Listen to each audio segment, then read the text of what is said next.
भारत के एनएसए अजीत डोभाल के रूस पहुंचने की चर्चा खूब हो रही है, तो वहीं दूसरी तरफ पाकिस्तान के व्यापारियों ने अब कहना शुरू कर दिया, शहबाज शरीफ के मुंह पे कह डाला कि भारत के साथ हाथ मिला लो। जानेंगे जियोपॉलिटिक्स में क्या कुछ चल रहा है, जानने को मिलेगा बहुत कुछ। आइए जानते हैं इन खबरों को विस्तार से। राष्ट्रीय सुरक्षा सलाहकार अजीत डोभाल ने बुधवार को रूस के राष्ट्रीय सुरक्षा सलाहकार निकोलाई पत्रुसेव से इस महीने दूसरी बार मुलाकात कर द्विपक्षीय सहयोग में हुए प्रगति की समीक्षा की और आपसी हितों के महत्वपूर्ण मुद्दों पर विचार विमर्श किया। मॉस्को में स्थित भारतीय दूतावास ने एक्स पर एक पोस्ट में कहा कि डोभाल ने सेंट पीटर्सबर्ग में सुरक्षा मामलों के लिए जिम्मेदार उच्चाधिकारियों की 12वीं अंतर्राष्ट्रीय बैठक के मौके पर पेत्रुसेव के साथ द्विपक्षीय वार्ता की। पोस्ट में कहा गया कि दोनों पक्षों ने द्विपक्षीय सहयोग में प्रगति की समीक्षा की और आपसी हितों के महत्वपूर्ण मुद्दों पर चर्चा की। डोभाल ने 22 मार्च को मॉस्को के क्रोकस सिटी हॉल में हुए बर्बर आतंकी हमले की निंदा की और इस खतरे से निपटने में दोहरे मानदंडों से बचने का आह्वान किया।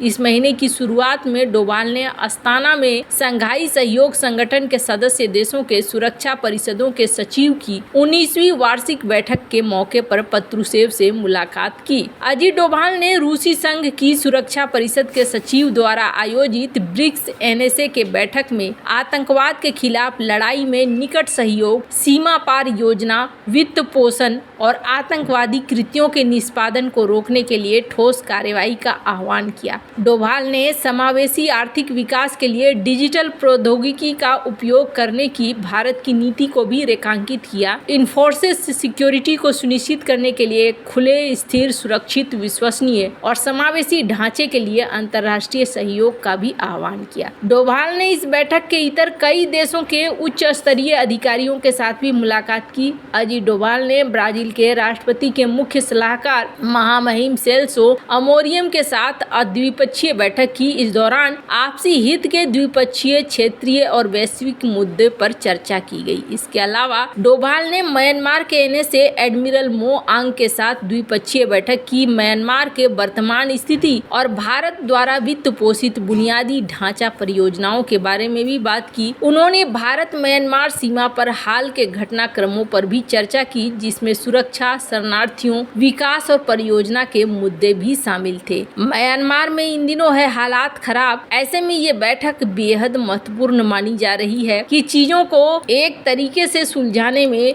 मदद मिलेगी। हालांकि रूस और भारत इधर बीच बहुत ज्यादा एक दूसरे के साथ मिल रहे हैं और इसके पीछे कारण साफ है कि भारत और रूस के बीच में व्यापार से लेकर चाइना भी है एक बड़ा मुद्दा, तो वहीं पाकिस्तान भी एक बहुत बड़ा मुद्दा है, जिसकी वजह से ये मुलाकातें हो रही हैं। जहां एक तरफ ये सब कुछ हो रहा है, वहीं दूसरी तरफ पाकिस्तान के एक बड़े बिजनेसमैन ने प्रधानमंत्री शहबाज शरीफ के सामने भरी सभा में 2 मांगे कर डाली। उन्होंने कहा कि शहबाज शरीफ को जेल में बंद अपने राजनीतिक प्रतिद्वंदी पाकिस्तान तहरीक-ए-इंसाफ के संस्थापक इमरान खान के साथ शांति करनी चाहिए। बिजनेसमैन ने अपनी दूसरी मांग में भारत के साथ दोस्ती की मांग कर डाली। ये घटना तब हुई है जब पाकिस्तानी प्रधानमंत्री शहबाज शरीफ एक दिन के दौरे पर कराची पहुंचे थे। कराची को पाकिस्तान की आर्थिक राजधानी कहा जाता है। इस दौरान शहबाज शरीफ ने पाकिस्तानी बिजनेसमैनों के एक बैठक को संबोधित किया। उनसे देश की अर्थव्यवस्था को सुधारने के लिए सुझाव मांगे। इस दौरान पाकिस्तानी बिजनेस टाइकून आरिफ हबीब ने अंतर्राष्ट्रीय मुद्रा कोष से बेल आउट पैकेज हासिल करने में अपने पिछले कार्यकाल के दौरान पीएम शहबाज के प्रयासों की सराहना की। पिछले साल जून में IMF के प्रबंध निदेशक क्रिस्टलिना जॉर्जिवा के साथ अपनी बैठक का जिक्र करते हुए शीर्ष ब्रोकरेज फर्म के मालिक आरिफ हबीब ने देश में स्थिरता सुनिश्चित करने के लिए प्रधानमंत्री शहबाज को 2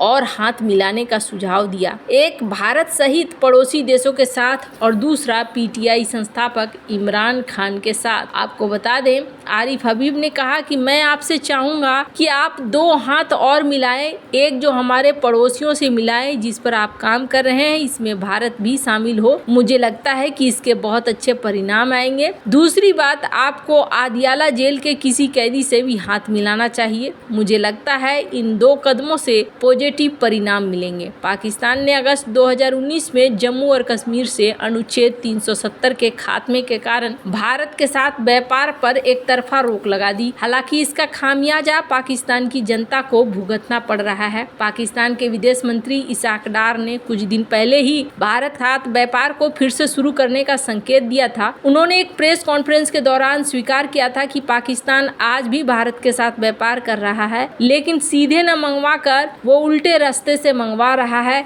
जिसकी वजह से जो खर्चा है वो बहुत ज्यादा बढ़ जा रहा है। ऐसे में पाकिस्तानी बिजनेसमैन चाह रहे हैं कि ये व्यापार अब सीधे सीधे हो, जिससे कि पाकिस्तान की इकोनॉमिक कंडीशन सुधर जाए। वैसे पहले भी कई बार पाकिस्तान को इस तरह की बातें कही जा चुकी है, पर पाकिस्तान इस चीज पर अभी तक अमल नहीं कर पाया है। अब जाकर खुलकर देखा जा रहा है कि पाकिस्तान के जो जनता है वो भी बोलना शुरू कर रही है। वैसे आपको बता दें, एक बड़ी समस्या ये है कि पाकिस्तान इस वक्त उलझता जा रहा है अमेरिका और चाइना के बीच में। अब ऐसा क्यों हो रहा है कि एक तरफ स्क्रीन पर एक आर्टिकल देखिए, नवाज शरीफ पहुंच रहे हैं चाइना। वैसे तो बता रहे हैं कि हेल्थ का इशू है, पर न जाने ये कौन सा इशू है। तो दूसरी तरफ यहाँ शहबाज शरीफ से मिलने आ रहे हैं ईरान के राष्ट्रपति। मतलब यहाँ कुछ अलग ही चीजें चल रही हैं। ईरान के राष्ट्रपति के आने से